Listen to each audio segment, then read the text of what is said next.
Hello guys, good morning. ఇప్పుడు time వచ్చేసి 7:30 around అవుతుంది. నేను లేచి ఫ్రెష్ అప్ గిటంగా అయితే అయిపోయినా, స్కూల్కి అయితే రెడీ అయితే అయిపోయినా. స్కూల్కి గిటంగా అయితే రెడీ అయిపోయి బ్యాగ్ ప్యాక్ గిటంగా తీసేసుకున్నా, లంచ్ బాక్స్ గిటంగా కట్టేసుకున్నా. మమ్మీ అయితే అన్నం ఫ్రై అయితే చేసింది. లంచ్ బాక్స్ గిటంగా కట్ చేసేసుకొని అక్కనైతే పాస్తా చేసిండే, పాస్తా గిటంగా తినేసేసిన.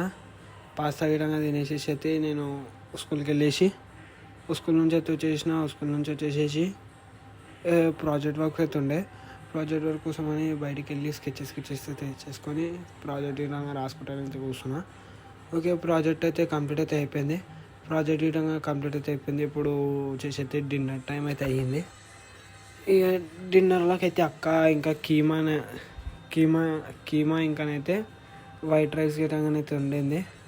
కీమా ఇంకా వైట్ రైస్ అయితే వండింది. నేనైతే తినేసిన. మీకు గిటంగా బ్లాగ్ గిటంగా నచ్చితే లైక్ చేయండి, షేర్ చేయండి, సబ్స్క్రైబ్ చేసుకోండి.